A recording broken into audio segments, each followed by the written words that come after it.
Video like जरूर कर लीजिए और ऐसे वीडियो लगातार फ्री में पाने के लिए चैनल को तुरंत सब्सक्राइब कर लीजिए और बेल आइकन को जरूर टैप कर लीजिए ताकि आगे भी सारे वीडियो आपको मिलते रहे। यूट्यूब में फॉलो करते हैं तो प्लीज ये वाला फ्री टेलीग्राम चैनल जरूर ज्वाइन कर लीजिएगा। सारे नोटिफिकेशन सारे अपडेट यहीं पे आते हैं, ध्यान रखिए।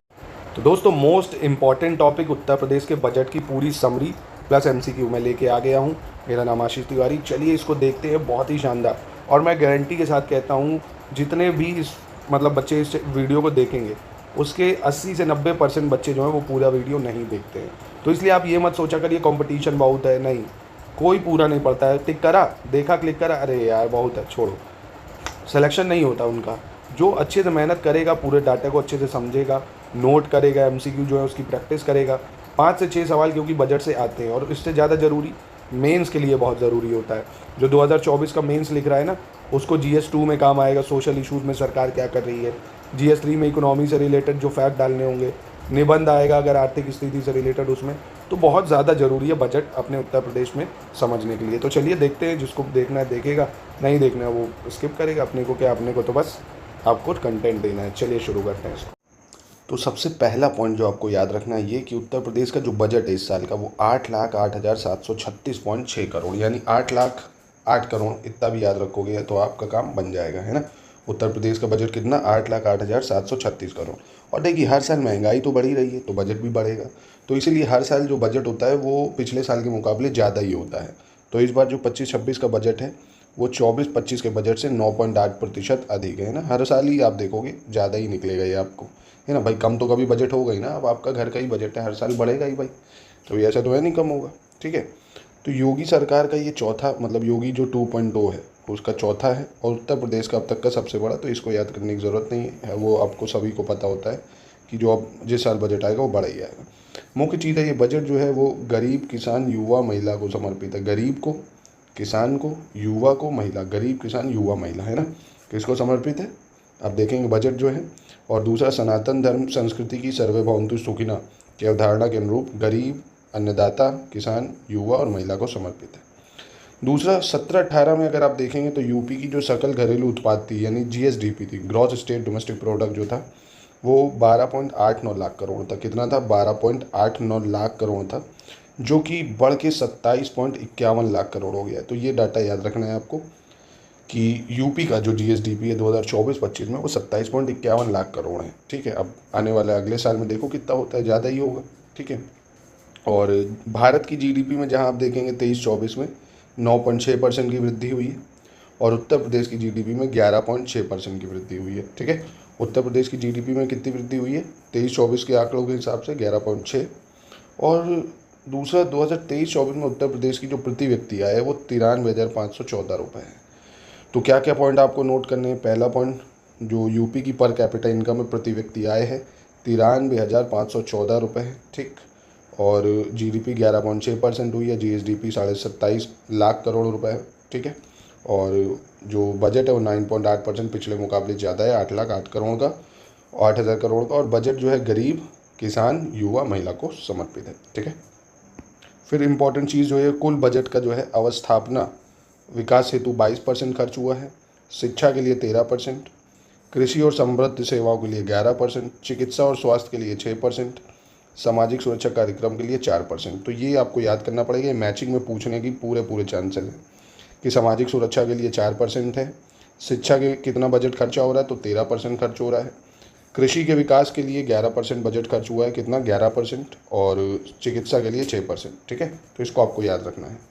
फिर उत्तर प्रदेश में जो है बजट में आप देखेंगे नई योजनाएं जो हैं कितने करोड़ की सम्मिलित करी गई है, 28,478.34 करोड़ रुपए की नई योजनाओं को सम्मिलित करा गया है, 28,478.34 करोड़, ठीक है। अब प्राप्तियां, कहाँ से पैसा सरकार को आया है, कुल प्राप्तियां 7,89,242.65 करोड़ रुपए अनुमानित है कि इतना आएगा, है ना। इतना सरकार के पास आएगा, इतना सरकार अर्न कर लेगी, 7,89,242.65, है ना। और सरकार व्यय कितना कर रही है, तो व्यय कर रही है देखो 8,08,736.6। तो आ तो कम रहा है, खर्च ज़्यादा कर रहे हैं। तो ये तो बजट डेफिसिट में है ना। तो हमेशा देखिए डेफिसिट में ही बना रहता है क्योंकि सरकार के पास पैसा कम ही आता है ना। तो आ कम रहा है, खर्च ज़्यादा हो रहा है, 8,08,736.6 करोड़। यूनियन में भी आप देखो कि फिजिकल डेफिसिट रहता है और यूपी में भी रहता ही है बजट का। तो ये आपको इतना चीज़ याद रखनी है, ठीक है। अब उसके बाद ये अन्य डाटा है, ये आपको ज़्यादा याद करने की ज़रूरत नहीं है। जो जो इम्पोर्टेंट है मैं वो बताऊं, जो आपको एग्जाम में प्रीलिम्स में पूछ सकता है और मेंस के लिए भी जो ज़रूरी है। राज्य वस्तु एवं सेवा कर, मूल्य संवर्धित कर, राजस्व संग्रह, इसका लक्ष्य कितना रखा गया है? 1,30,425 करोड़ रुपए रखा गया है। कितना? 1,30,425 करोड़। आबकारी शुल्क यानी जो एक्साइज ड्यूटी वगैरह होती है, उससे राजस्व संग्रह का लक्ष्य कितना रखा है? आबकारी शुल्क से 63,000 करोड़ रुपए रखा है। कितना? 63,000 करोड़। ठीक है, 63,000 करोड़ रुपए आबकारी शुल्क रखा है। स्टैंप और पंजीकरण के लिए 38,150 करोड़ रुपए निर्धारित करे गए हैं। वाहन कर जो होता है, जो वाहन मतलब गाड़ियों वाड़ियों से जो टैक्स आएगा वो 14,000 करोड़ रुपए। तो ये 2-4 चीज़ें हैं। ठीक है, अब फिर अगेन आपको एक चीज़ याद रखनी है, रुपए आता कहाँ से, मतलब सरकार के पास कहाँ से कितना पैसा आता है, इसका मोटा मोटा परसेंटेज आपको याद रखना है। आप जैसे देखो, अगर सरकार 1 रुपये कमाती है तो 1 रुपये में स्वयं का कर राजस्व जो होता है 37.4% होता है ना, जो टैक्स रेवेन्यू होता है, जो टैक्स के थ्रू कमाती है। केंद्रीय करों में जो राज्य अंश मिलता है, मतलब सेंट्रल टैक्स जो होता है, उससे जो इनको मिलता है वो 32.4% मिलता है। लोक ऋण जो ये उधार वगैरह लेते हैं भाई 14.4%, और केंद्रीय सरकारों से जो इनको मिलता है अनुदान वगैरह 11.1%, और करेत्तर राजस्व जो है 3.1% है। लोक लेखा शुद्ध 1.2%, ऋण और अग्रिम की वसूली 0.4%। तो ये मोटा मोटा आपको याद रखना है, क्योंकि ये मैचिंग में आपसे पूछ सकता है ना। स्वयं का कर राजस्व, अब ऐसे भी पूछ सकता है कि उत्तर प्रदेश बजट में कहाँ से सबसे ज़्यादा प्राप्तियाँ होती हैं, तो स्वयं का कर राजस्व आप देखोगे सबसे ज़्यादा है, और सबसे कम ऋण और अग्रिम की वसूली है ना। तो ये आपको 2-4 थोड़ा सा मोटा मोटा आइडिया हो। ठीक है, और रुपए जाता कहाँ से भाई, तो सबसे ज़्यादा व्यय जो होता है वो आप देखोगे पूंजीगत व्यय है। पूंजीगत मतलब कैपिटल फॉर्मेशन में, जैसे कोई सरकार इंडस्ट्री लगा रही है, कोई हाईवे बना रही है ना, कोई नई ट्रेन लॉन्च करी, मेट्रो लगाया, जहाँ से पैसा आता है, तो पूंजीगत व्यय में सबसे ज़्यादा है। फिर अन्य व्यय में सरकार का 16.8% है। वेतन जो है सरकारी कर्मचारियों को देने में भी 12.4% पैसा खर्च होता है। पेंशन देने में बहुत ज़्यादा खर्च है, 11.2%। फिर वेतन सहायता प्राप्त संस्थाएं हैं 9.8, ब्याज है 7.9, सब्सिडी 4.3 देख सकते हो, सहायता अनुदान है ना। तो ये मोटा मोटा थोड़ा सा आइडिया हो, सारा परसेंटेज नहीं, पर आपसे ऐसे पूछ सकता है कहाँ से ज़्यादा आता है, कहाँ से ज़्यादा जाता है ना, तो थोड़ा सा आइडिया आपको होना चाहिए इसका। उसके बाद उत्तर प्रदेश सरकार जो है अर्थव्यवस्था को $1 ट्रिलियन बनाए जाने का लक्ष्य रखा गया है। कितना? $1 ट्रिलियन लक्ष्य बनाने रखा है। और इस हेतु राज्य सरकार द्वारा 10 सेक्टर, कृषि एवं संवर्गीय सेवाएं, अवस्थापना, उद्योग, आईटी एवं इलेक्ट्रॉनिक्स है, स्वास्थ्य एवं परिवार कल्याण है, शिक्षा है, पर्यटन है, नगर विकास है, वित्तीय सेवाएं है, ऊर्जा है, पूंजी निवेश है, ये सब सेक्टरवार कार्य योजनाएं तैयार की गई। तो इंपॉर्टेंट है कितने सेक्टर? 10 सेक्टर। अब इनमें से आपसे पूछ लेगा क्या मतलब कोई दूसरा सेक्टर की ऑटोमोबाइल क्या इसको रखा गया? नहीं। एरोस्पेस क्या रखा गया? नहीं। तो ये 10 जो सेक्टर है ये आपसे बहुत ज़्यादा इंपॉर्टेंट है, मोस्ट इंपॉर्टेंट है प्रीलिम्स में सवाल बनने का, कि किन 10 सेक्टरों को $1 ट्रिलियन इकोनॉमी बनाने के लक्ष्य के थ्रू रखा गया। तो उसमें देखो पर्यटन जैसे को मूव हुआ इस बार, तो इससे भी पूछ सकता है सवाल है ना। तो ये 10 आपको याद रखने, ठीक है प्लीज़। जैसे आपको फिर से बता दूँ, कृषि वाला और संवर्गीय सेवाएं जो है अवस्थापना, उद्योग, आईटी, इलेक्ट्रॉनिक्स, स्वास्थ्य परिवार कल्याण, शिक्षा, पर्यटन, नगर विकास, वित्तीय सेवा, ऊर्जा, पूंजी, ये सब। ठीक है, फिर ये नीति आयोग वाली जो रिपोर्ट है, नीति आयोग की, जो भारत सरकार द्वारा वित्तीय वर्ष 2014-15 से 22-23 तक की अवधि के लिए राज्यों की राजकोषीय स्थिति के संबंध में जो रिपोर्ट है, उसमें यूपी को क्या मिला है, इससे भी कई बार सवाल बनता है। तो यूपी जो है नीति आयोग की रिपोर्ट में अग्रणी यानी फ्रंट रनर की श्रेणी में आया है। यूपी किस में है? फ्रंट रनर की श्रेणी में है। और समेकित बात करें तो फिजिकल हेल्थ इंडेक्स जो है 2014-19 की अवधि में 37 पॉइंट से 45.9 हो गया है। क्या? फिजिकल हेल्थ इंडेक्स, तो ये बढ़ा है। इसलिए उत्तर प्रदेश किस में आता है भाई? फ्रंट रनर में आता है। ये सब मेंस के पॉइंट के लिए आपके लिए जो GS3 है उसके लिए काफ़ी अच्छे एक डाटा दे सकता है आपको। जैसे इस रिपोर्ट के अनुसार जो व्यय की गुणवत्ता है खर्च करने में, वो सुधार हुई है 2018 से 23 की अवधि में। पूंजीगत व्यय यानी कैपिटल फॉर्मेशन, उद्योग अच्छे लगे हैं। कुल व्यय के 14.8% से 19.3% के मध्य रहा है, और इस अवधि में ये अनुपात देश के प्रमुख राज्यों के औसत अनुपात से अधिक है ना। तो पूंजीगत व्यय अच्छा हुआ है। सामाजिक क्षेत्र में पूंजीगत व्यय में 27% और राजस्व व्यय में 9% वार्षिक वृद्धि देखी गई है। तो ये चीज़ें सोशल इश्यूज़ में आप कोट कर सकते हो ना, कि उत्तर प्रदेश में अगर पूछेगा आपसे क्या हुआ है विकास इकोनॉमी के टर्म में, तो सामाजिक क्षेत्र में देखोगे कैसा हुआ है, आप ये मेंशन करोगे तो नंबर अच्छे मिलेंगे आपको। ठीक है, और वित्तीय वर्ष 2018-19 में स्वास्थ्य और परिवार कल्याण में इसमें भी कुल वह 4.9% रहा है, जो कि 22-23 में बढ़कर 6.5% हुआ है। तो ये भी आप देख सकते हो, जो कि देश के प्रमुख राज्यों में सर्वाधिक है ना। तो ये बहुत इंपॉर्टेंट डाटा है, मेंस के लिए ये ज़्यादा इंपॉर्टेंट पॉइंट्स हैं ये वाले जो मैंने बताए, क्योंकि GS3 total current affairs oriented है। अब जैसे दूसरा, भारतीय रिजर्व बैंक द्वारा राज्यों के बजट के संबंध में जो वित्तीय वर्ष 2024-25 है उसमें प्रकाशित अध्ययन रिपोर्ट के जो महत्वपूर्ण बिंदु है वो कि देश के सभी राज्यों की स्वयं के कर की जो प्राप्ति हैं, जो स्टेट खुद टैक्स लगाता है, उसमें उत्तर प्रदेश का जो अंश है 22-23 हो, चाहे 23-24 हो या 24-25, उसमें आप देखोगे लगातार बढ़ रहा है ना। जो महाराष्ट्र के बाद दूसरे नंबर पे, यानी 22-23 में 9.9% था, फिर 10.5 हुआ, अब 11.6% हो गया, जो महाराष्ट्र के उपरांत देश में सर्वाधिक है। यानी जो स्वयं के कर की प्राप्तियाँ हैं, जो सरकार टैक्स लगाती है, उससे सबसे ज़्यादा महाराष्ट्र के बाद उत्तर प्रदेश में ही पैसा आ रहा है। और उक्त वर्षों में सभी राज्यों में राजस्व प्राप्तियों के सापेक्ष ब्याज पर जो व्यय हो रहा है वो आप देखेंगे इतने परसेंट है। उत्तर प्रदेश में ये परसेंट लगातार बढ़ रहा है ना। और सकल राज्य घरेलू उत्पाद के प्रतिशत के रूप में सभी राज्यों की स्वयं के कर से प्राप्ति का औसत जो है वो भी बढ़ रहा है। तो ये कुछ बिंदु हैं मेंस के लिए। तो ये आप 1-2 पॉइंट को याद कर सकते हो, जो महत्वपूर्ण था वो मैंने बताया। उसके बाद एक ये पॉइंट आपको बहुत इंपॉर्टेंट है याद करना, उत्तर प्रदेश को आर्टिफिशियल इंटेलिजेंस के क्षेत्र में एक हब के रूप में विकसित करने के लिए आर्टिफिशियल इंटेलिजेंस सिटी की स्थापना तथा साइबर सिक्योरिटी में टेक्नोलॉजी रिसर्च ट्रांसलेशन पार्क की स्थापना की नई योजना बजट में सम्मिलित है। ये इंपॉर्टेंट है बहुत, यूपी में आर्टिफिशियल इंटेलिजेंस सिटी बनाए जाने की बात जो चल रही है, ठीक है। और दूसरा, उत्तर प्रदेश सरकार द्वारा गांधी जयंती के अवसर पर 2 अक्टूबर 2024 से ज़ीरो पॉवर्टी अभियान का भी प्रारंभ किया गया। तो सोशल इश्यूज़ के लिए ये पॉइंट बहुत ज़्यादा ज़रूरी है कि 2 अक्टूबर 2024 से ज़ीरो पॉवर्टी अभियान शुरू करा गया है। ये प्रीलिम्स में भी पूछ सकता है कि यूपी में ज़ीरो पॉवर्टी अभियान कब से शुरू करा गया है, तो 2 अक्टूबर 2024 से शुरू करा गया है। दूसरा एक ये है कि जो राजकीय पॉलिटेक्निक में स्मार्ट क्लासेस और डिजिटल लाइब्रेरी की स्थापना की योजना बनाई गई है। आर्टिफिशियल इंटेलिजेंस को बढ़ावा देने के लिए सेंटर ऑफ एक्सीलेंस की भी स्थापना प्रस्तावित करी गई है। प्रदेश में साइंस सिटी, विज्ञान पार्क, नक्षत्रशालाओं की स्थापना एवं नवीकरणीय जो है कार्य योजना बनाई जा रही है। तो ये पॉइंट्स आपको याद रखने हैं, आपके मेंस के लिए भी काम आएंगे और प्रीलिम्स के लिए भी काम आएंगे। अब देखिए, ये पॉइंट्स बहुत इंपॉर्टेंट है कि उत्तर प्रदेश के विभिन्न वर्गों के उत्थान के लिए, सशक्तिकरण के लिए सरकार क्या कर रही है। ये यूपी स्पेशल में भी आप कोट कर सकते हो और ऐसे में भी कोट कर सकते हो। GS3 में तो इकोनॉमी से रिलेटेड पूछेगा तो कर ही सकते हो ना। बहुत इंपॉर्टेंट डाटा है ये, थोड़ा समय निकाल के इसको लर्न करना ही पड़ेगा आपको।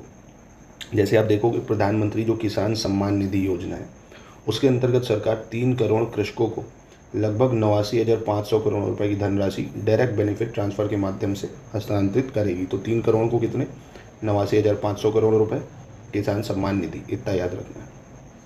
फिर फसल बीमा योजना के तहत सरकार देखोगे लगभग 10 लाख बीमित कृषकों को 496 करोड़ रुपए की क्षतिपूर्ति कर रही है ना। PM कुसुम योजना के अंतर्गत 2024 में कृषकों के प्रक्षेत्र हैं उसमें विभिन्न क्षमता के कुल 22,089 सोलर पंपों की स्थापना करा रही है। कृषकों को दुर्घटनाग्रस्त जो हो जाएगी उसकी दिव्यांगता की स्थिति में मुख्यमंत्री कृषक दुर्घटना कल्याण योजना 2019 से लागू की गई है। तो आपको ये योजना बहुत इंपॉर्टेंट है, प्रीलिम्स में पूछ सकता है कब से लागू की गई, 2019 से। अब जो GS3 में एक सोशल इश्यूज टॉपिक है, महिला और बाल विकास, उसके लिए सरकार क्या कर रही है। तो आप देखोगे 2025-26 में बजट में महिला सशक्तिकरण पर अत्यधिक फोकस करा गया है। बजट में निराश्रित जो महिलाएं हैं उनकी पेंशन योजना तक जो पात्र लाभार्थी हैं उनको पेंशन के लिए 2,980 करोड़ रुपए की व्यवस्था की गई है। मुख्यमंत्री कन्या सुमंगला योजना 700 करोड़ रुपए और मुख्यमंत्री बाल सेवा योजना के लिए 252 करोड़ की व्यवस्था की गई। अब देखो, सरकार ने तो पास कर दिए, अब ये सब इम्प्लीमेंट करना ब्यूरोक्रेट का काम है। जैसे आप अधिकारी बनोगे, आपका काम है, तो आपके पास एक बहुत अच्छा अवसर होता है। अगर आप करप्शन ना करें, आप सोचें आप गरीबों के लिए काम करें, सब तक सेवाएं पहुँचे, तो कोई रोक नहीं सकता आपको उन सेवाओं को पहुँचाने में, है ना। इतनी पावर होती है आप एक SDM के हाथों में, एक PCS ऑफिसर के हाथों में।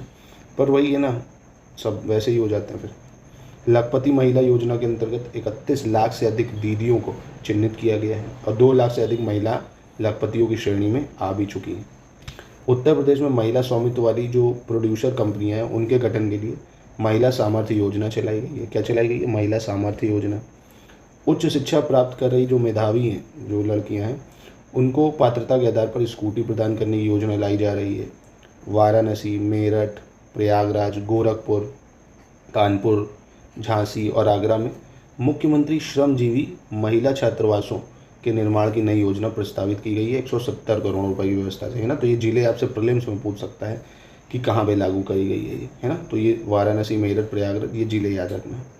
और मुख्यमंत्री सक्षम सुपोषण योजना के लिए 100 करोड़ रुपए की व्यवस्था करी गई है। किसके लिए? सक्षम सुपोषण योजना के लिए। समाज कल्याण के लिए क्या हो रहा है भाई? तो आप देखोगे 25-26 के बजट में जो वृद्धावस्था और किसान पेंशन योजना के लिए 8,105 करोड़ रुपए, मुख्यमंत्री सामूहिक विवाह योजना के लिए 550 करोड़ रुपए, और ये करी गई है। देखो आपको ये याद करना पड़ेगा, तभी आप एक उत्तर में ये कोड करोगे, तभी आपको अलग से नंबर मिलेंगे ना।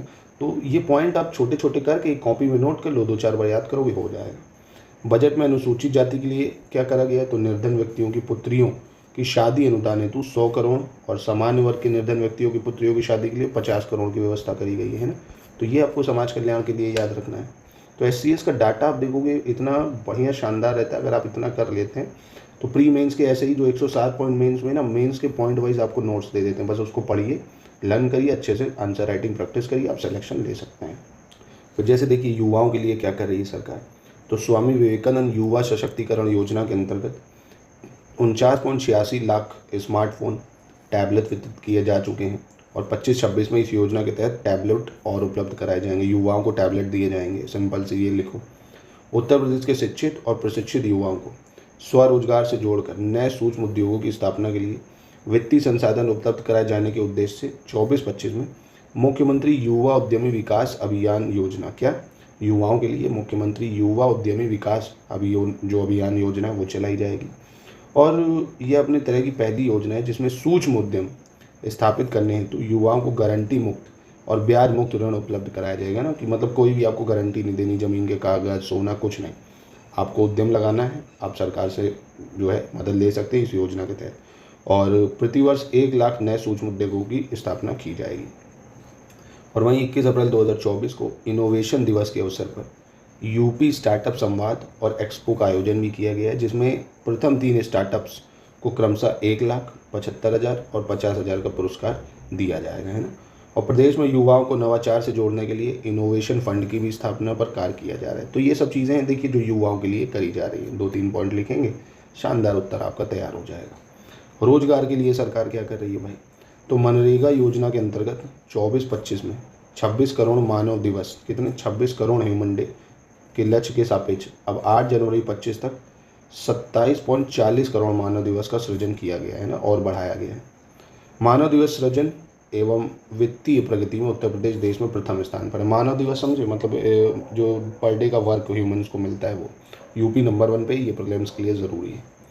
मनरेगा योजना के अंतर्गत महिलाओं की जो सहभागिता है वो 42% है। ये भी एक सोशल इशूज़ के लिए बहुत अच्छा पॉइंट है, आपके मेंस के उत्तर लेखन को और बढ़ाएगा। महिलाओं को कितना है रोल? 42%। और लगभग 96 लाख MSME इकाइयों की जो संख्या है वो 1.65 करोड़ लोगों को रोजगार उपलब्ध कराने के दृष्टिकोण से उत्तर प्रदेश देश के सभी राज्यों में अग्रणी भी है। ठीक है, इसको याद रखिएगा। फिर उसके बाद श्रमिक कल्याण, इसके लिए सरकार क्या कर रही है लेबरों के लिए? तो कन्या विवाह सहायता योजना के अंतर्गत जितने भी पंजीकृत श्रमिक हैं उनके कुल 2 बालिकाओं के स्वजाति विवाह की स्थिति में 55,000 रुपये तथा अंतर्जातीय विवाह करेंगे तो 61,000 रुपये की रकम देने का प्रावधान करा गया भाई। आवासीय विद्यालय योजना प्रदेश के 12 जनपदों में संचालित है। आवासीय विद्यालय वहीं रह के पढ़ भी सकते हो आप, जिनमें प्रत्येक विद्यालय में 100 बालक और बालिकाओं को प्रवेशित किए जाने का प्रावधान भी रखा गया है। निर्माण श्रमिकों के बच्चों को, जो नहीं घर वर बनाते, उनके बच्चों को निःशुल्क गुणवत्तापूर्ण एवं उद्देश्यपरक शिक्षा उपलब्ध कराने की दृष्टि से प्रदेश के प्रत्येक मंडल में 360 बच्चों की क्षमता वाला एक अटल आवासीय विद्यालय स्थापित करा गया है। और इन विद्यालयों की क्षमता भविष्य में बढ़ाकर 1000 प्रति व्यक्ति मतलब प्रति विद्यालय की जाएगी। 1000 बच्चा एक बच्चे में मतलब एक स्कूल में रहे। तो ये आपको पॉइंट्स याद रखने हैं श्रमिकों के लिए। चिकित्सा शिक्षा के लिए सरकार क्या कर रही है भाई? तो वर्तमान में उत्तर प्रदेश में 80 मेडिकल कॉलेज है। प्रीलिम्स के लिए बहुत इंपॉर्टेंट पॉइंट है, कितने? 80 हैं, जिनमें से 44 राज्य सरकार द्वारा संचालित हैं और 46 प्राइवेट हैं। प्रदेश में 2 एम्स एवं IMS और BHU वाराणसी तथा जवाहरलाल नेहरू मेडिकल कॉलेज अलीगढ़ संचालित है ना, ये भी याद कर सकते हो आप। और वहीं 2024-25 में 13 स्वशासित चिकित्सा महाविद्यालय और BBB मोड पर 3 जनपदों में जैसे महाराजगंज, संभल और शामली में नए मेडिकल कॉलेज बनाए जा रहे हैं। वहीं केंद्र सरकार द्वारा 25-26 में UG और PG हेतु 10,000 सीटें और जोड़ी जाने की घोषणा करी गई है। उत्तर प्रदेश में चिकित्सा सेवाओं को विस्तार देने के लिए मेडिकल कॉलेजों में जो यूजी पीजी इसकी सीटें और बढ़ाई गई हैं और इसके लिए 2066 करोड़ की व्यवस्था करी गई है। जनपद बलिया और बलरामपुर में स्वशासी राज्य चिकित्सा महाविद्यालय की स्थापना करी गई है, लगातार इतने करोड़ों रुपए से। तो अगर आपसे पूछ ले सरकार चिकित्सा शिक्षा हेतु क्या कदम ले रही है, तो आप बढ़िया पहले चिकित्सा शिक्षा क्या होती है ये बताओगे, नहीं मेडिकल जो लाइन में पढ़ते हैं बच्चे उनके बारे में, और 2-3 ये पॉइंट मेंशन कर दो कि इतने मेडिकल कॉलेज हैं, यहाँ पे इतने खोले जा रहे हैं, सरकार इतनी इतनी सीटों बढ़ाने के प्रावधान कर रही है, सिंपल सी बात। उसके बाद अवस्थापना और औद्योगिक विकास, इसके लिए सरकार क्या कर रही है, तो राज्य सरकार द्वारा ग्लोबल इन्वेस्टर समिट इसका सफलतम आयोजन किया गया, जिसमें 36 लाख करोड़ के निवेश के MOU पर हस्ताक्षर किए गए। कितने? 36 लाख करोड़ के। अब ये बहुत इंपॉर्टेंट है कि राज्य सरकार जो है प्रदेश में 4 नए एक्सप्रेसवेज का निर्माण कर रही है। ये पूरा हो सकता है आपसे एक क्वेश्चन बन जाए कि इनमें से कौन सा सही है, स्टेटमेंट एज इट इज़ आ जाए, तो ये याद जरूर रखना है। एक है आगरा लखनऊ एक्सप्रेसवे बन रहा है ना, जो गंगा एक्सप्रेसवे से कसोइया जनपद हरदोई फरुखाबाद तक प्रवेश नियंत्रित ग्रीनफील्ड एक्सप्रेसवे बना रहा है 900 करोड़ रुपए की व्यवस्था से, है ना। तो 900 करोड़ से आगरा लखनऊ एक्सप्रेसवे बन रहा है। गंगा एक्सप्रेसवे जो है प्रयागराज मिर्ज़ापुर वाराणसी चंदौली होते हुए सोनभद्र से जोड़ने के लिए विंध्य एक्सप्रेसवे के निर्माण के लिए 50 करोड़ रुपए की व्यवस्था है। मेरठ को हरिद्वार से जोड़ने के लिए गंगा एक्सप्रेसवे विस्तारीकरण एक्सप्रेसवे का निर्माण हो रहा है 50 करोड़ की व्यवस्था से। और वहीं बुंदेलखंड रीवा एक्सप्रेसवे का निर्माण 50 करोड़ रुपए की लागत से किया जा रहा है, ठीक है। बुंदेलखंड एक्सप्रेसवे के साथ डिफेंस इंडस्ट्रियल जो कॉरिडोर परियोजना है उसके लिए 461 करोड़ रुपए प्रस्तावित है। और लखनऊ में आर्टिफिशियल इंटेलिजेंस सिटी के विकास हेतु 5 करोड़ रुपए की व्यवस्था है। साइबर सुरक्षा में टेक्नोलॉजी ट्रांसलेशन रिसर्च पार्क की स्थापना 3 करोड़ रुपए की व्यवस्था से करी गई है। इसके बाद सूक्ष्म लघु और उद्यम जो मध्यम उद्योग है उसके लिए सरकार क्या करी, उत्तर प्रदेश के शिक्षित प्रशिक्षित युवाओं को स्वरोजगार से जोड़ने नए सूक्ष्म उद्योगों की स्थापना के लिए जो है सरकार क्या करी है, मुख्यमंत्री युवा उद्यमी विकास अभियान प्रारंभ करी। क्या करी है, मुख्यमंत्री युवा उद्यमी विकास अभियान, जिसके लिए 25-26 में 1000 करोड़ रुपए के बजट रखा गया है। और स्वरोजगार योजना के लिए 225 करोड़ का बजट है। हाथकरघा और वस्त्र उद्योग, इसके लिए क्या सरकार कर रही है, तो उत्तर प्रदेश हाथकरघा उद्योग कृषि क्षेत्र के बाद सर्वाधिक रोजगार उपलब्ध करने वाला विकेंद्रीकृत कुटीर उद्योग है। बहुत इंपॉर्टेंट लाइन है ये, कृषि के बाद सबसे ज़्यादा जो मतलब रोजगार दे रहा है वो है हाथकरघा उद्योग। इसके लिए PM मित्र योजना के अंतर्गत टेक्सटाइल पार्क की स्थापना से संबंधित व्यय के लिए 300 करोड़ रुपए की व्यवस्था करी गई है। और उत्तर प्रदेश वस्त्र गारमेंटिंग पॉलिसी 2022 के क्रियान्वयन के लिए 150 करोड़ की व्यवस्था करी गई है। अटल बिहारी वाजपेयी पावरलूम विद्युत फ्लैट रेट योजना के लिए 400 करोड़ की व्यवस्था करी गई है, ठीक है। IT इलेक्ट्रॉनिक्स की बात करें तो सेमीकंडक्टर क्षेत्र में वैश्विक निवेशकों को आकर्षित करने के लिए उत्तर प्रदेश सेमीकंडक्टर नीति 2024 बनाई गई है। और सेमीकंडक्टर इकाइयों के लिए डेडिकेटेड प्रावधान आरंभ करने वाला उत्तर प्रदेश चौथा राज्य हो गया है, ठीक है। और प्रदेश में उत्तर प्रदेश इलेक्ट्रॉनिक्स विनिर्माण नीति 2017 के अंतर्गत 23,203 करोड़, कितने 23,203 करोड़ तथा उत्तर प्रदेश सूचना प्रौद्योगिकी नीति 2017 के अंतर्गत 7,004 करोड़ का निवेश हुआ है, ठीक है। और राज्य में 8 state of art centre of excellence की केंद्रों की स्थापना के अंतर्गत जो प्रथम सेंटर ऑफ एक्सीलेंस का केंद्र है वो मेडिकल इलेक्ट्रॉनिक्स के क्षेत्र में Sanjay Gandhi post graduate institute of medical science में IIT कानपुर नोएडा में इसको स्थापित करा गया है, ठीक है।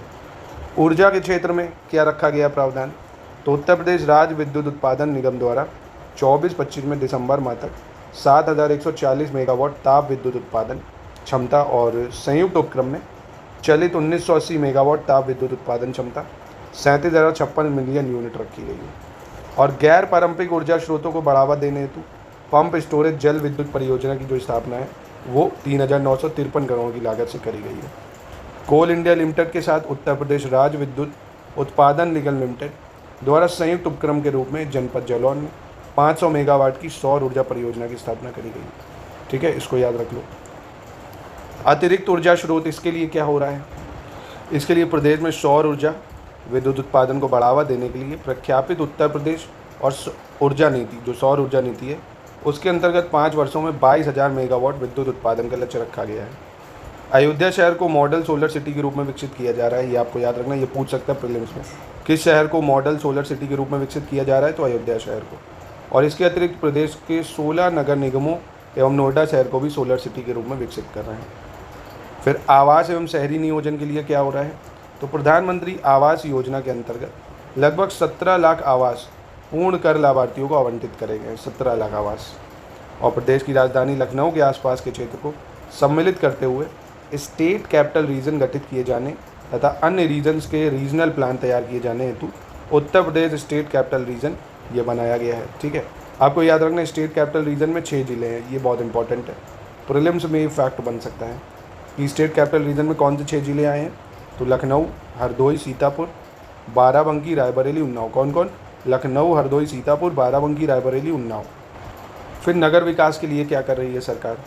तो वित्तीय वर्ष 25-26 के बजट में प्रधानमंत्री आवास योजना जो शहरी है उसके हेतु 3150 करोड़ और प्रधानमंत्री आवास योजना शहरी 2.0 जो है उसके लिए 1732 करोड़ इतना बजट निकाला गया है। ठीक है, मुख्यमंत्री ग्रीन रोड इंफ्रास्ट्रक्चर डेवलपमेंट इसके लिए 800 करोड़ रुपए और अर्बन फ्लड एवं स्टॉर्म वाटर ड्रेनेज जो योजना है उसकी शुरुआत करी गई 1000 करोड़ की व्यवस्था से। और 2021 में प्रारंभ की गई जो अमृत 2.0 योजना है उसके तहत 4100 करोड़ की व्यवस्था करी गई है अमृत 2.0। मुख्यमंत्री नगरीय अल्प विकसित मलिन बस्ती विकास योजना के लिए 400 करोड़ रुपए की व्यवस्था करी गई है। नगरीय सेवाएं और अवस्थापना विकास की नई योजना के लिए 50 करोड़ की व्यवस्था करी गई है। राज्य स्मार्ट सिटी योजना के लिए 400 करोड़ रुपए की व्यवस्था करी गई है। ठीक है, फिर नागरिक उड्डयन की बात करते हैं। वर्तमान में उत्तर प्रदेश में जो है 16 एयरपोर्ट क्रियाशील हैं। कितने? 16, जिसमें 4 अंतर्राष्ट्रीय एयरपोर्ट हैं। यूपी में अंतर्राष्ट्रीय एयरपोर्ट कितने हैं? 4। जेवर एयरपोर्ट के शीघ्र ही संचालित होने के साथ 5 हो जाएंगे। ठीक है, इसको याद रखना इंपॉर्टेंट है ये। ऐसे वाराणसी, अलीगढ़, श्रावस्ती, गोरखपुर एयरपोर्ट, ये जो है आगरा एयरपोर्ट, ये सब जो है ललितपुर स्थित हवाई पट्टी, ये सब विकसित हो रहे हैं। ठीक है, ये जरूर याद रखना प्रदेश में 16 एयरपोर्ट है, 4 अंतर्राष्ट्रीय। ग्राम विकास के लिए क्या हो रहा है? तो वित्तीय वर्ष 2025-26 के हेतु महात्मा गांधी नरेगा योजना के तहत 34 करोड़ मानव दिवस का सृजन किए जाने का लक्ष्य है ना। 34 करोड़ मानव दिवस। और बजट कितना है? 5332 करोड़ 72। प्रधानमंत्री आवास योजना इसके लिए 4882 करोड़ रुपए की व्यवस्था करी गई है।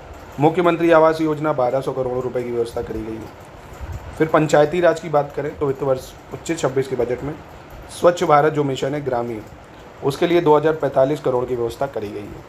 और ग्राम पंचायत स्तर पर डिजिटल लाइब्रेरी की स्थापना के लिए 454 करोड़ रुपए, ग्रामीण अंत्योष्टि स्थलों के विकास के लिए 244 करोड़ रुपए, ग्रामीण स्टेडियम एवं ओपन जिम के निर्माण के लिए 125 करोड़ की व्यवस्था करी गई। फिर मुख्यमंत्री पंचायत प्रोत्साहन पुरस्कार योजना इसके अंतर्गत 85 करोड़ की व्यवस्था करी गई। ठीक है, फिर कृषि की बात करते हैं अगर तो उत्तर प्रदेश को प्रमाणित बीज उत्पादन के क्षेत्र में आत्मनिर्भर बनाने के लिए उत्तर प्रदेश बीज स्वावलंबी नीति, कौन सी? उत्तर प्रदेश बीज स्वावलंबी नीति 2024 के अंतर्गत प्रदेश में सीड पार्क विकास परियोजना संचालित है। National mission on natural farming योजना इसके अंतर्गत प्रदेश के समस्त जनपदों में प्राकृतिक खेती का कार्यक्रम संचालित किया जाएगा, ये याद रख लेना। पीएम कुसुम योजना के लिए 509 करोड़ रुपए की व्यवस्था करी गई है। कृषि शिक्षा और अनुसंधान इसके लिए सरकार ने क्या करा है? तो उत्तर प्रदेश में 20 नए कृषि विज्ञान केंद्रों की स्थापना की गई है। कितने? 20। और प्रदेश में जो है 89 कृषि विज्ञान केंद्र संचालित है। बजट में देखोगे जनपद कुशीनगर में महात्मा बुद्ध कृषि एवं प्रौद्योगिकी विश्वविद्यालय इसकी स्थापना 100 करोड़ रुपए की लागत से करी गई है। और कृषि एवं प्रौद्योगिकी विश्वविद्यालय में शोध कार्यक्रम के लिए 25 करोड़ की व्यवस्था करी गई है। ठीक है, उद्यान और खाद्य प्रसंस्करण के लिए अब देखेंगे 2025-26 के बजट में पर ड्रॉप मोर क्रॉप, क्या? पर drop more crop micro irrigation जो योजना है 270 करोड़ रुपए की लागत से जो है राष्ट्रीय औद्यानिक बागवानी मिशन इसके लिए 6.5 करोड़ की व्यवस्था करी गई। उत्तर प्रदेश खाद्य प्रसंस्करण जो है उद्योग नीति 2022 इसके अंतर्गत प्रोत्साहन राशि की जो व्यवस्था है वो 300 करोड़ रुपए की करी गई है। दुग्ध विकास की बात करें अगर तो भारत विश्व में सर्वाधिक दुग्ध उत्पादन करने वाला देश है। भारत सबसे ज़्यादा दूध उत्पादित करता है, जिसमें उत्तर प्रदेश सर्वाधिक दुग्ध उत्पादन करता राज्य है। तो दूध उत्पादन में यूपी है और इंडिया नंबर 1 पे। नंद बाबा दुग्ध मिशन इसके अंतर्गत 203 करोड़ का प्रावधान रखा गया है। मछलियों के लिए क्या रखा गया है ये सब आपको याद करना पड़ेगा दोस्तों, है ना, क्योंकि सोशल इश्यूज़ में आपसे पूछेगा 1-1, 2-2 पॉइंट और प्रीलिम्स में भी पूछ सकता है।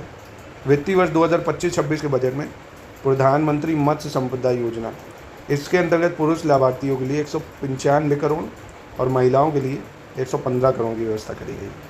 और वहीं प्रधानमंत्री मत्स्य संपदा योजना के अंतर्गत एकीकृत एक्वा पार्क मार्केट, इसके निर्माण के लिए 190 करोड़ की व्यवस्था करी गई है। ठीक है, उसके बाद ये बहुत इंपॉर्टेंट है, शिक्षा है, बेसिक शिक्षा। प्रदेश में बालिकाओं की शिक्षा को बढ़ावा देने के उद्देश्य से 680 कस्तूरबा गांधी बालिका विद्यालयों का उच्चीकरण कक्षा 12 तक करते हुए कमज़ोर वर्ग की बालिकाओं को कक्षा 12 तक की निःशुल्क आवासीय शिक्षा उपलब्ध कराया जाएगा। और बजट में प्राथमिक एवं उच्च प्राथमिक विद्यालयों में अवस्थापना सुविधाओं के विकास के लिए 2000 करोड़ रुपये, पीएम श्री योजना के अंतर्गत चयनित विद्यालयों के बच्चों को स्मार्ट शिक्षा से जोड़ने के लिए 580 करोड़ की व्यवस्था करी गई है। ठीक है, फिर माध्यमिक शिक्षा की बात करें तो वित्तीय वर्ष 25-26 के बजट में माध्यमिक शिक्षा विभाग के समग्र शिक्षा अभियान के अंतर्गत विभिन्न कार्यक्रमों के संचालन के लिए 666 करोड़ की व्यवस्था करी गई है। अत्याधुनिक डिजिटल पुस्तकालय, इसकी स्थापना के लिए 80 करोड़ की व्यवस्था करी गई। उत्तर प्रदेश सैनिक स्कूल लखनऊ के निर्माण में 25 करोड़ रुपए की। ठीक है, उच्च शिक्षा में क्या हो रहा है ये देख सकते हो।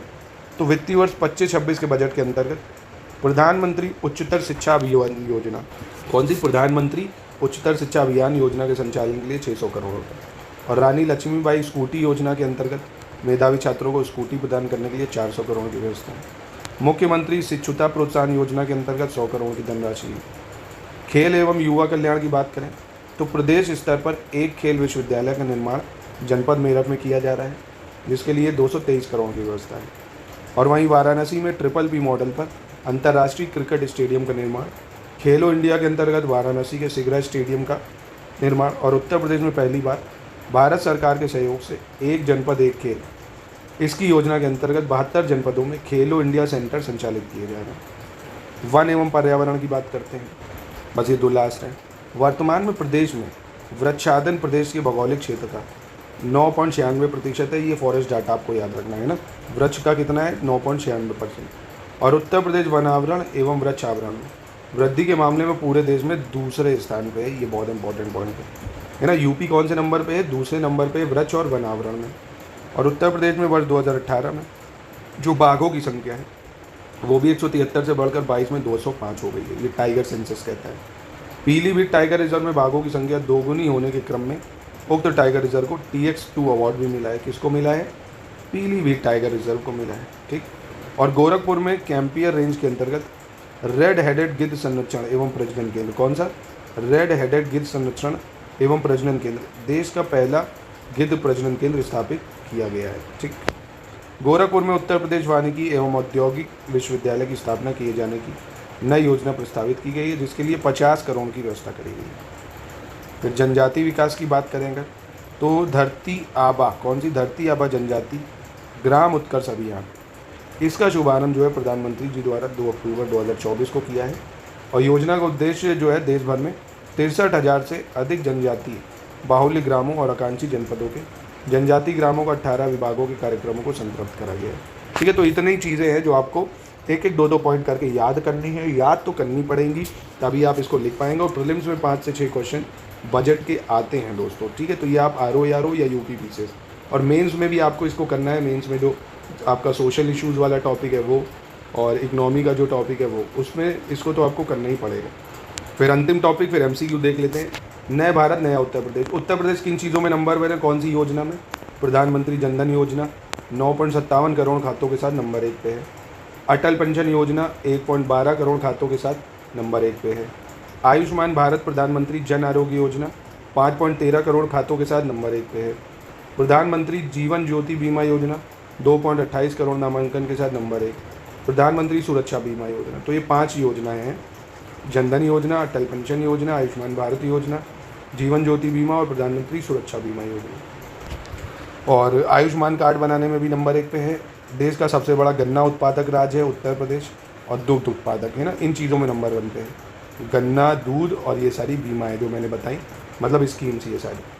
अब जैसे पहला प्रश्न है उत्तर प्रदेश बजट, इसको मैचिंग करना है आपको। मुख्यमंत्री कन्या सुमंगला योजना, मुख्यमंत्री लघु सिंचाई योजना, नंद बाबा दुग्ध मिशन और पर drop more crop micro irrigation योजना, इसके लिए कितना आवंटित हुआ ये बताना है आपको। देखिए, मुख्यमंत्री कन्या सुमंगला योजना, इसके लिए अभी बताया था 700 करोड़ रुपये आवंटित हुआ।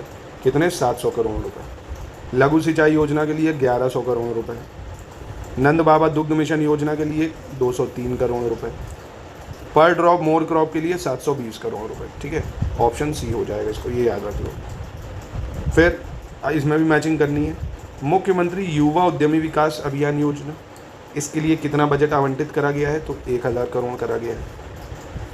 अमृत 2.0 योजना के लिए 4100 करोड़ रुपए करा गया है। कितना? 4100 करोड़। प्रधानमंत्री आवास योजना के लिए 4882 करोड़। पीएम कुसुम योजना के लिए 509 करोड़। तो ये 1 2 3 4 सही हो जाएगा। ठीक है, इसको याद करो। ये डाटा रटो चाटो कुछ भी करो, याद करना पड़ेगा। फिर उत्तर प्रदेश बजट 25-26 में कौन सा कथन सही है, ये आपको बताना है। तीसरे में वित्त वर्ष 25-26 के लिए विधानसभा में वित्त मंत्री सुरेश खन्ना ने 8,08,736 करोड़ का बजट पेश किया। तो ये बिल्कुल सही है भाई, करा है 8,08,736 करोड़ का बजट, जो कि 25-26 का जो बजट है पिछले वित्त वर्ष के बजट की तुलना में 9% अधिक वृद्धि के साथ पेश किया गया है। चलिए अगला देख लेते हैं। कह रहा उत्तर प्रदेश बजट 2025-26 के संदर्भ में कौन सा कथन सही नहीं है। कुल प्राप्तियाँ 7,89,242.65 करोड़ और कुल व्यय 6,08,736.06 करोड़। तो गलत हो गया। प्राप्तियाँ तो ठीक है, पर व्यय आपको बता था ना ज़्यादा था। मैंने बताया था कितना था, 8,08,736.06 करोड़ है ना, ये कुल व्यय है और प्राप्तियाँ इतनी हैं, तभी तो हम डेफिसिट में। तो दूसरा कथन जो है वो गलत हो जाएगा। ठीक है, चलिए छठा नंबर देख लेते हैं। इनमें से कौन सा कथन गलत है। उत्तर प्रदेश बजट 25-26 के अनुसार राज्य में 5 नए एक्सप्रेसवे बनाए जा रहे हैं। गलत, 4 अभी बताए थे ना बनाए जा रहे हैं, तो ये गलत हो गया। प्रदेश में सौर ऊर्जा को बढ़ावा देने के लिए उत्तर प्रदेश सौर ऊर्जा नीति 2022 के अंतर्गत आगामी 5 वर्षों में 22,000 मेगावाट विद्युत उत्पादन का लक्ष्य है। सीतापुर के नैमिषारण्य में वेद विज्ञान केंद्र की स्थापना करी जा रही 100 करोड़ की लागत से। 25-26 में प्रयागराज जिले में राज्य का पहला वानिकी विश्वविद्यालय खोले जाने की घोषणा करी गई है 50 करोड़ की धनराशि से। चलिए फिर बजट 2025-26 के संदर्भ में कौन सा विकल्प सही नहीं है, 7वें में भी ये बताना है आपको। 23-24 में उत्तर प्रदेश की प्रति व्यक्ति आय 93,514 थी। ठीक है, ये कितनी थी? 93,514। जीएसडीपी 27.5 लाख करोड़। ठीक है ये भी। और वित्तीय वर्ष 25-26 के बजट में शिक्षा के लिए कुल बजट का 11%, चिकित्सा के लिए 6% आवंटित किया गया है। तो ये गलत हो जाएगा, क्योंकि शिक्षा के लिए जो है वो 11 नहीं 13% करा गया है। चिकित्सा और स्वास्थ्य के लिए जो है ये 6% तो ठीक है, पर शिक्षा के लिए 13 है ना। चिकित्सा और स्वास्थ्य के लिए 6% है और शिक्षा के लिए 13% का बजट रखा गया है। उत्तर प्रदेश को आर्टिफिशियल इंटेलिजेंस के क्षेत्र में हब के रूप में विकसित करने के लिए राज्य लखनऊ जिले में आर्टिफिशियल इंटेलिजेंस सिटी बना रही है। ये भी सही है। तो मतलब तीसरा वाला गलत था खाली, बस। ठीक है, चलिए 8वें नंबर पे आ जाते हैं।